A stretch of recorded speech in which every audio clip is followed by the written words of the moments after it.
Hello guys, welcome to अक्ष classes. आज आपका बेसिक ऑफ अकाउंटिंग का सेकंड क्लास है। जी हाँ, आज मैं आप लोगों को बताऊंगा कुछ ऐसे अजम्पशंस, कुछ ऐसे कॉन्सेप्ट जिनके बिना अकाउंटिंग करना ऑलमोस्ट इम्पॉसिबल है। जी हाँ, ऑलमोस्ट इम्पॉसिबल, क्योंकि हम लोग अकाउंटिंग करने के लिए हमें ये सारे कॉन्सेप्ट को फॉलो करना पड़ता है। हमें ये सारे कॉन्सेप्ट को अपने माथे में रखने पड़ते हैं, तब हमें अकाउंट अच्छे से कर पाते हैं अकाउंटिंग। तो उनमें से पहला कॉन्सेप्ट हमारा आता है business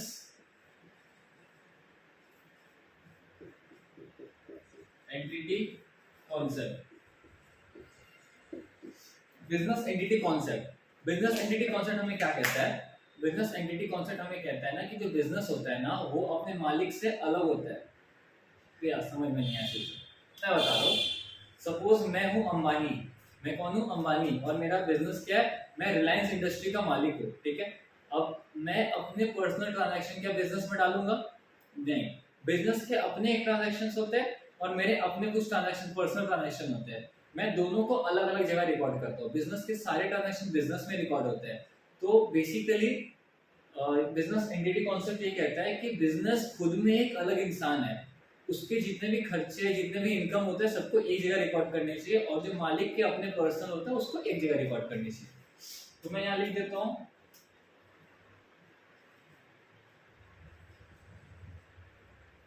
business is distinct from its proprietor। आप सबको मतलब पता होगा। डिस्टिंक्ट का मतलब होता है अलग, ठीक है। बिजनेस जो है वो अलग है अपने प्रोप्राइटर से। प्रोप्राइटर मतलब मालिक, ठीक है। अब सेकंड कॉन्सेप्ट जो बहुत इंपॉर्टेंट कॉन्सेप्ट होता है, सेकंड सबसे इंपॉर्टेंट कॉन्सेप्ट है going concern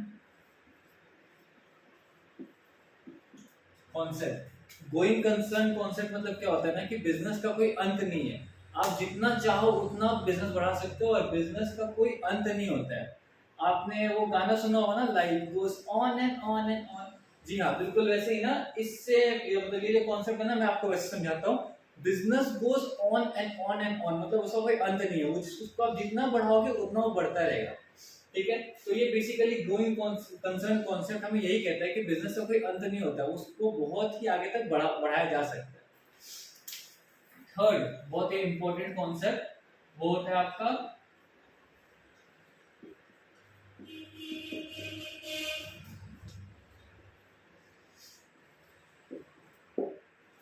matching concept. Matching concept हमें क्या कहता है? मैचिंग कॉन्सेप्ट हमें कहता है ना कि बिजनेस के जितने भी एक्सपेंस है, रिपीट करो, बहुत इंपॉर्टेंट है, ध्यान से सुनिएगा। आप जितने भी सम साइड करोगे सब में ये एप्लीकेबल होने वाला है। ये सारे कॉन्सेप्ट जो मैं पढ़ा रहा हूँ ये सारे एप्लीकेबल होंगे।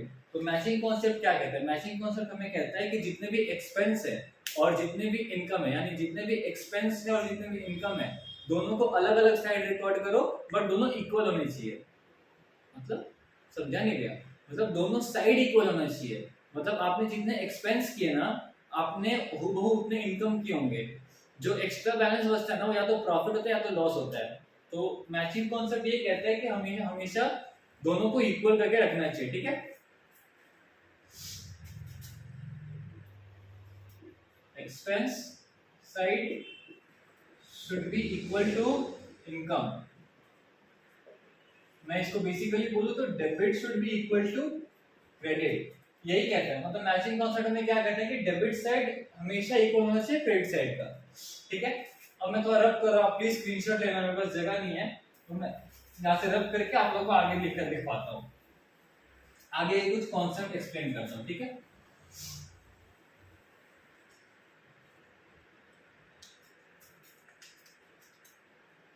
थर्ड तक मैंने क्या, ये fourth concept money measurement concept. अब ये मनी मेजरमेंट कॉन्सेप्ट क्या कहता है हमें? भैया मनी मेजरमेंट, आप ऐसा सा वर्ड लेके अपना मनी मेजरमेंट कॉन्सेप्ट भारी लग रहा है।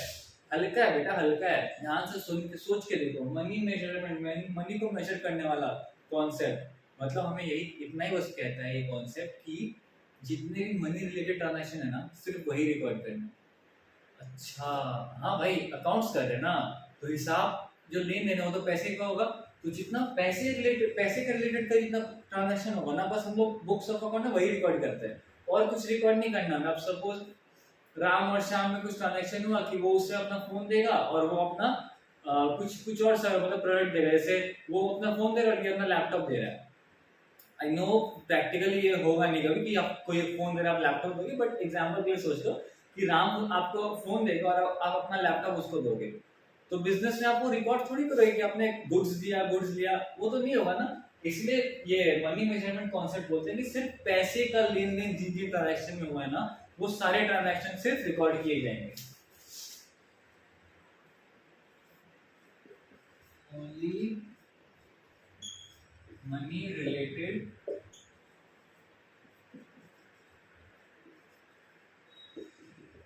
ट्रांजैक्शंस। अभी तक आपको समझ में आ रहा होगा सब कुछ? अभी तक 4 कॉन्सेप्ट मैंने पढ़ाए हैं।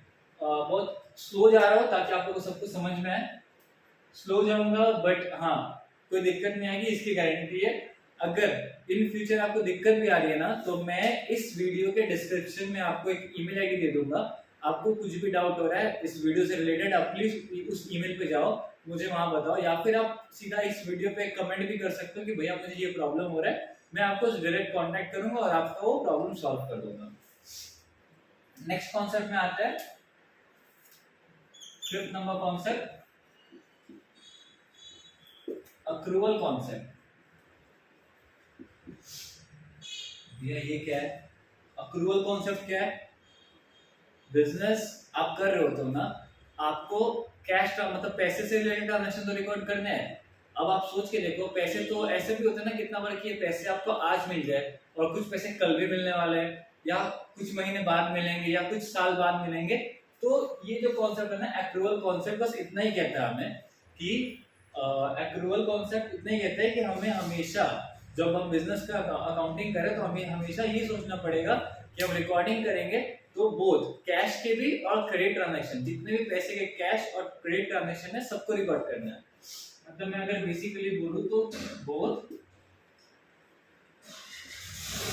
Cash and credit transaction will be recorded.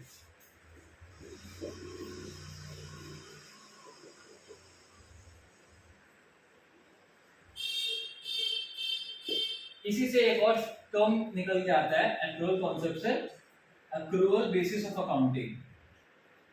दोनों का मतलब सेम होता है, एक्रूवल बेसिस ऑफ अकाउंटिंग का मतलब भी सेम होता है। तो एक्रूवल कॉन्सेप्ट हुआ या एक्रूवल बेसिस ऑफ अकाउंटिंग, दोनों हमें यही कहते हैं कि हमें हमेशा जब अकाउंटिंग करते हैं तो हमें हमेशा कैश हुआ या क्रेडिट ट्रांजैक्शन कुछ भी हो, हमें वो दोनों रिकॉर्ड करना चाहिए। ठीक है, अब नेक्स्ट हम लोग शिफ्ट करते हैं। जैसे ये एक्रूवल कॉन्सेप्ट था, वैसे एक और कॉन्सेप्ट आता है जो होता है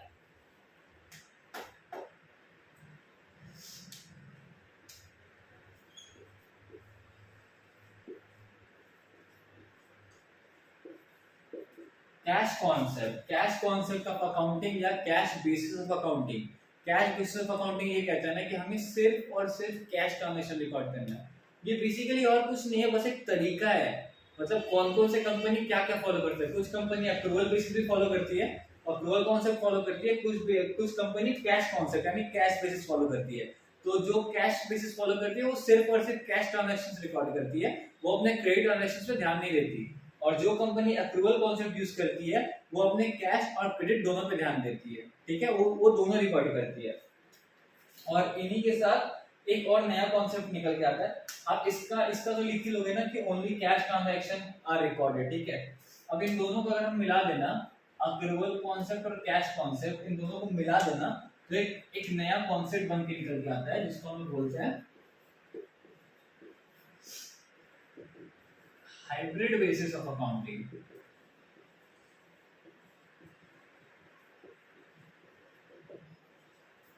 ये और कुछ नहीं है, बेसिकली इन दोनों का मिक्सचर है। मतलब कुछ कंपनी क्या होती है ना, कभी सिर्फ कैश रिकॉर्ड करेगी, सिर्फ कैश ट्रांजैक्शंस, और कभी कैश भी रिकॉर्ड करती है, कभी क्रेडिट भी रिकॉर्ड करती है। मतलब वो कभी कभी cash basis of accounting follow करती है और कभी approval basis of accounting follow करती है।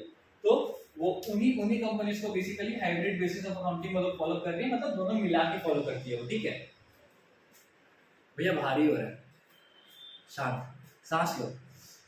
ब्रीथ हाई ब्रीथ लो, ब्रीथ लो लेते रहोगे ना तो आपको ये माथा में जल्दी जल्दी घुसता रहेगा। और प्लीज अगर आपको ये थोड़ा स्लो लग रहा है तो आप इसके स्पीड को बढ़ा सकते हो, 1.25 या 1.5 पे देख सकते हो, आपको ये थोड़ा हेल्प मिलेगा और आपका टाइम भी बचत होगा। यहाँ तक आप सबने लिख लिया होगा और मैं नेक्स्ट पे जा रहा हूँ, ठीक है, मैं ये रब कर रहा हूँ, नेक्स्ट पे जा रहा हूँ।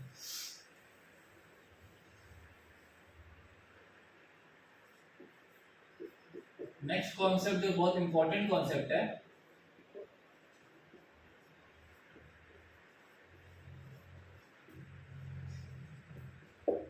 Full disclosure concept. भैया फुल डिस्क्लोजर कॉन्सेप्ट मतलब क्या? फुल डिस्क्लोजर कॉन्सेप्ट ये कहता है ना कि आपके जितने भी ट्रांजैक्शन है ना आपको उसको पूरा डिस्क्लोज कर देना है। मतलब अब सपोज आपने आज के दिन आप एक कंपनी में हो, आप आज कंपनी ने 10 ट्रांजैक्शन किए, मतलब 10 गुड्स बाहर, 10 तरह के गुड्स बाहर गए और पैसे आए। तो आपने क्या किया, जब अकाउंटिंग कर रहे थे आपने 9 का रिकॉर्डिंग किया और 10वां का सही से रिकॉर्डिंग नहीं किया, आपने उसका बस दिखाया कि आपके पास पैसे आए हैं बट आपने दिखाया नहीं कि आपके तरफ से गुड्स भी गया है। तो इससे क्या होगा, आपकी अकाउंटिंग गलत हो जाएगी प्लस आपका स्टॉक में भी प्रॉब्लम आ सकता है। मतलब बेसिकली मैं बोलूँ तो आपके कंपनी में थोड़ा मिसबैलेंस हो जाएगा हर चीज को लेकर। तो ये फुल डिस्क्लोजर कॉन्सेप्ट क्या कहता है कि कंपनी में स्टेबिलिटी बनी रहे या बैलेंस बना रहे, इसीलिए आपको जितना कुछ हो रहा है ना, पैसे का जो भी कुछ लेन देन है, गुड्स का जो भी कुछ लेन देन है, सब चीज को पूरे अच्छे से रिकॉर्ड करना चाहिए और जितना हुआ है सब कुछ रिकॉर्ड करो, फुल्ली डिस्क्लोज करो बेसिकली। नेक्स्ट पे शिफ्ट हो रहा हूं मैं। नेक्स्ट एक और important concept, consistency concept.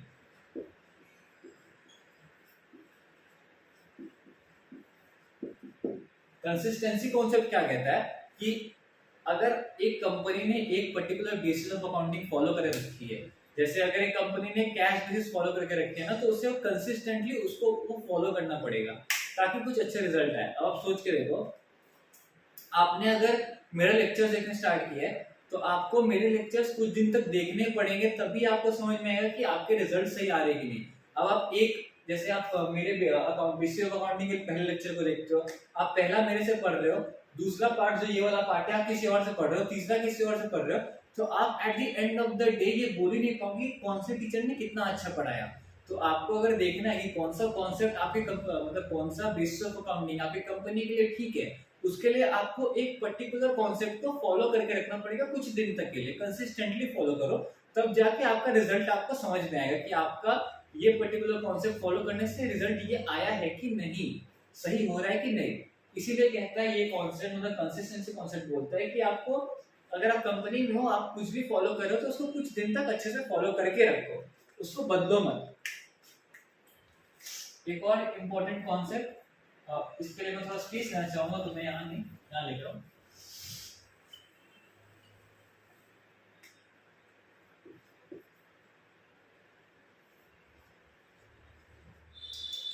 Sorry,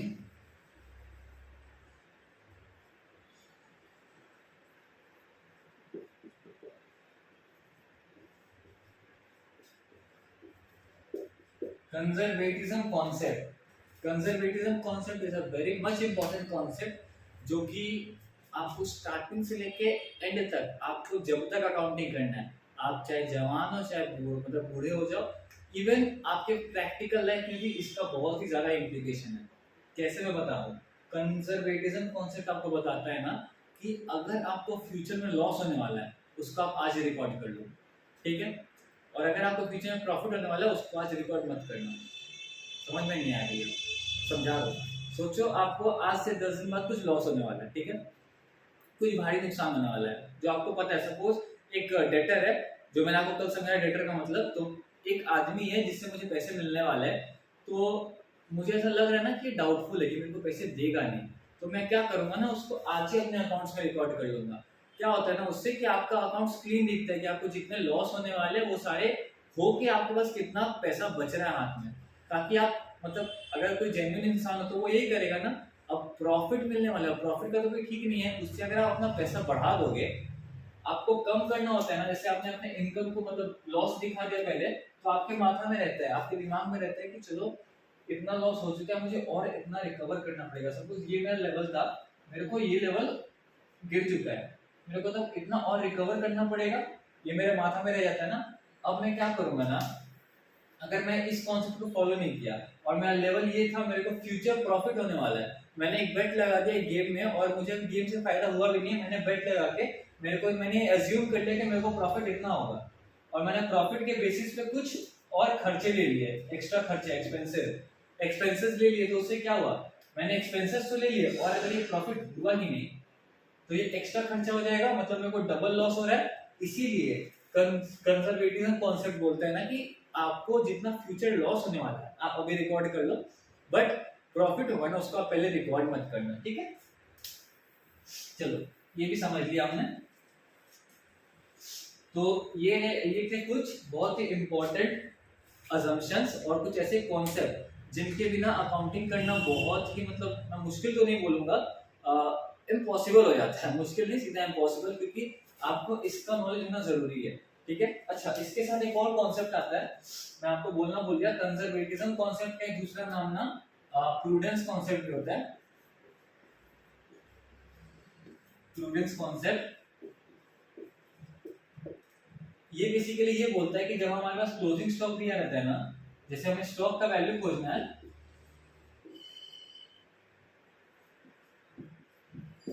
तो स्टॉक का दो वैल्यू होता है, या तो जो हमने रिकॉर्ड किया हुआ क्लोजिंग स्टॉक का लास्ट वैल्यू, या मार्केट के हिसाब से जो मतलब रेट चल रहा होगा, मार्केट प्राइस। तो कॉन्सेप्ट ऑफ प्रूडेंस हमें ये कहता है ना कि अगर हमें जब भी वैल्यू या कोई रेट हमें आइडेंटिफाई करना है तो हमारे पास दो रेट होते हैं, क्लोजिंग स्टॉक का जो रेट जो हम मेंटेन करते हुए आ रहे हैं अभी तक, और या तो मार्केट में जो उस चीज का प्राइस चल रहा है। तो ये समझ में नहीं आ रहा है यार, बहुत बहुत ही कंफ्यूजिंग हो जा रहा है। चलो मैं बताता हूँ। मेरे पास ये बोर्ड है, ठीक है, मैंने सपोज इसे खरीदा था 10,000 रुपए में, खरीदा नहीं है बस बता रहा हूँ, सपोज मैंने इसे खरीदा था 10,000 रुपए में, ठीक है। या हटाओ, मेरे पास ऐसे 10 बोर्ड है, मैं बोर्ड का बिजनेस करता हूँ, ठीक है। अब मैंने इन्हें खरीदे थे 10,000 में, मुझे बेचने 12,000 में, बेचना कितना हटा दो, मैंने इसको खरीदा कितना में 10,000 में। अब मेरे पास कितने के स्टॉक बचे हुए, 10,000 के स्टॉक पड़े हुए, ठीक है। तो मेरे पास 10,000 के मैंने स्टॉक लिए थे, ओपनिंग स्टॉक 10,000 के लिए थे मैंने, ठीक है। अब मैं ईयर एंड में आ गया हूँ, मैंने देखा मैंने 4 बेच दिए या मैंने 9 बेच दिए, मेरे पास एक बचा हुआ है, मैंने 9 बेच दिए हैं, मेरे पास एक स्टॉक अभी तक बचा हुआ, मतलब एक बोर्ड ऐसा अभी तक बचा हुआ है। अब मुझे जानना है कि उसका प्राइस क्या है मार्केट में, मतलब मेरे को अपने बुक्स में रिकॉर्ड करना, तो मैं जानना चाहता हूँ कि मेरे इस बोर्ड का प्राइस क्या रिकॉर्ड करूँ मैं। जब ऐसा टाइम आता है ना, तब आप सोच के देखो, एक क्लोजिंग स्टॉक का वैल्यू होगा, मतलब 10,000 मैंने खरीदा था, तो मेरे अकाउंट्स में तो मैंने 10,000 मेंटेन करके रखा है, मैं उस 10,000 को चलाता हुआ आ रहा हूँ, और मार्केट में ना इस बोर्ड की प्राइस सपोज हो गई 9,000, मतलब मैं 10,000 मेंटेन करके आ रहा था, लेकिन मार्केट में प्राइस हो गई 9,000। तो मुझे इस पॉइंट पे मेरे को कंफ्यूजन हो गया कि मैं क्या रिकॉर्ड करूं।